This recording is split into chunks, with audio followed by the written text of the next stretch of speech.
হোক তোমরা অনেক ভালো আছো, সুস্থ আছো, তোমাদের ভালোবাসো তো আমরা অনেক ভালো আছি। তো যাই হোক অনেকদিন পর চলে আসলাম একটা ভিডিও, আর ভিডিও তো করতেই হবে কারণ হচ্ছে সামনে পুজো। তো সবার হয়তো কম বেশি করে কেনাকাটা হয়ে গেছে, বাট আমার কিন্তু এখনো পর্যন্ত একটাও কেনাকাটা হয়নি। কারণ ক্যামেরার যে পিছনে যে আছে, যে মানে হচ্ছে আমার হাজবেন্ড, মানে আমার প্রতিদিন মানে হচ্ছে তোমাদের দাদা ভাই, সে কিন্তু আমাকে এখনো পর্যন্ত কিছু কিনে দেয়নি। যার কারণে আজকে আমরা বেরোবো একটু শপিং করতে।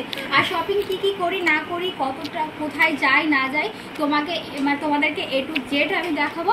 তো চলো, এমনিতে অনেকটা লেট হয়ে গেছে, এখন প্রায় 11:10 হয়ে গেছে। এখন আমরা বেরোবো তিনজনে, আমি, তোমাদের দাদা ভাই আর আমার মা বেরোবে।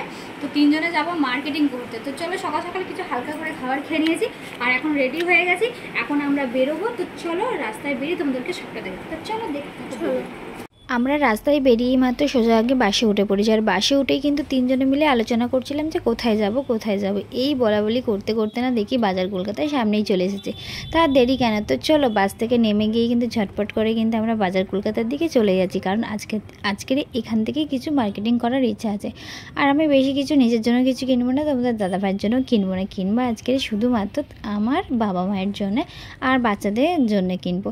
তো এই বলেই কিন্তু সোজা আগে চলে গেলাম বাজার কলকাতা। ভিতরের দিকে গিয়ে দেখলাম যে কিছু ড্রেস পছন্দ হয় কিনা, এই ভেবেই কিন্তু সব জায়গায় খোঁজাখুঁজি করছিলাম। তো নিচে দেখলাম বড়দের মাকে কিছুটা বললাম যে মা দেখো, কিন্তু মা বললো যে না আমার খুব একটা পছন্দ হচ্ছে না, তাই জন্য মা আর দেখলো না। তো সোজা চলে গেলাম উপরে গিয়ে দেখলাম কি এটা বাচ্চাদের ড্রেস। তো বাচ্চাদের ড্রেসগুলো দেখার জন্য কিন্তু আমরা উপরে সবাই মিলে গেলাম। তো ওখানে গিয়েও কিন্তু খুব একটা আমার পছন্দ হলো না, আমার জাস্ট ভালো লাগলো না। সেই জন্য আর দেরি না করে ওখান থেকে ফটাফট করে বেরিয়ে কিন্তু সোজা আরেকটা মলে চলে এসেছে, সেটা হচ্ছে ফ্যাশন আপে চলে এসেছে। এইখানেই আজকে দেখা যাক এখান থেকে কিছু পছন্দ হয় কি না আমাদের সবার। তো এই বলেই কিন্তু ভিতরে গেলাম। জানি না হয়তো ভিতরে ক্যামেরা হয়তো অ্যালাউ নেই, তবুও তোমাদের জন্য একটু আধটু ক্যামেরা করতে হবে যেহেতু করেছি। তো এই বলেই কিন্তু আমি ড্রেসগুলো দেখা আরম্ভ করে দিয়েছি। বাচ্চাদের অনেকগুলো ড্রেস আমার কিন্তু ভালো লাগছে, মোটামুটি বেশ হালকার মধ্যে ভালো লাগছে। কিন্তু পুজোর জন্য একটু ভালো ড্রেস না হলে কি আর ভালো লাগে। তো চলো দেখা যাক কতদূর কি করি। আমি ভয়েস দিতে বাধ্য হলাম কারণ হচ্ছে এখানে যে মলটায় ঢুকেছি এখানে প্রচণ্ড পরিমাণে গান হচ্ছিল, তো ওই জন্যই ভয়েস দিচ্ছি। আর এদিকে দেখো এই ব্যাগটা কত কিউট না, আমার তো ভীষণ ভালো লেগেছে। যেই তোমাদের দাদাভাইকে দামটা বললাম, তোমাদের দাদাভাই তো বললো একদমই না, এখন একদমই হবে না। তো এই জন্যই মনটা খারাপ করে আর বেশি দেরি করে নিয়ে সোজা চলে এসেছি লাইনে। কারণ যেহেতু জামাটা নিয়েছি বিল করতে হবে, তো এই জন্য বিল টিল করে নিয়ে সোজা চলে যাব নর্মাল দোকানে, কারণ এইসব হাইফাই দোকানে আমাদের চলবে না। তো সেই জন্য ঝটাপট কিন্তু চলে এসেছি প্যান্টের দোকানে। তাও আবার বাবার জন্য প্যান্ট নেবো, জামা নেবো, মায়ের জন্য আরও মানে যেটা পছন্দ হবে। এবছরে মাকে আমি শাড়ি দেবো না ঠিক করেছি, তো চুড়িদার দেবো, কারণ প্রতি বছরে মাকে শাড়ি দেওয়া হয়, তাই এই বছরে ভেবেছি চুড়িদার দেবো। তো যাই হোক আমরা সাধারণ মানুষ সাধারণ দোকান থেকেই মার্কেটিং করতে বেশি পছন্দ করব। তো চলো আর বেশি বকবক করবো না, এদিকে দেখো কত কোনো জিনিস কিনেছি। তো চলো দেখতে থাকো। আমাদের কেনাকাটা হয়ে গেছে, সারা দিনটা ঘুরেছি, অনেক কষ্ট হয়েছে। তো কী কী কিনেছি তোমাদেরকে একটু খুলে দেখাই। এটা হচ্ছে তোমাদের দাদা ভাইয়ের বোনের মেয়ের জন্য এটা কিনেছি, ভাগ্নি বলো না, ভাগ্নির জন্য আর কি এটা কিনেছি। ড্রেসটা কেমন হয়েছে বলবে।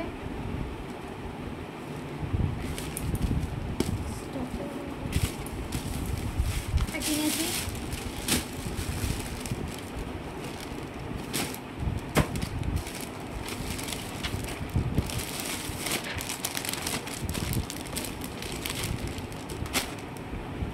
এই দেখো একটা জিন্সের প্যান্ট,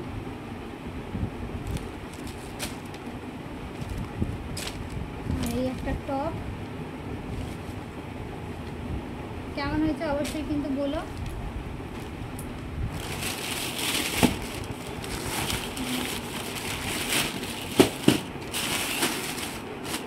আর এই একটা নিয়েছি, এটা বাবার জন্য নিয়েছি, মানে আমার বাবার জন্য। এই একটা শার্ট,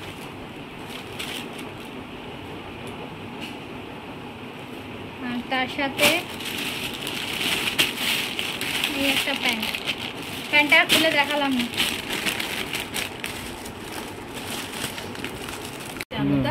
এই একটা, এটা মায়ের জন্য নিয়েছি এই চুড়িদারটা। কালারটা কেমন হয়েছে বলো। এটা অলরেডি কাজ আছে আর খুললাম না। তো এর মধ্যে প্যান্ট আছে, ওড়না আছে। তো আজকের মতন এইটুকুনি মার্কেটিং করেছি, আর কিছু করিনি বাকি। তো চলো এখানে ভিডিওটা শেষ করলাম। যদি ভালো লাগে লাইক কমেন্ট আর শেয়ার করতে আমি চ্যানেলকে সাবস্ক্রাইব করে দিও। তো চলো, বাই বাই, সুস্থ থেকো।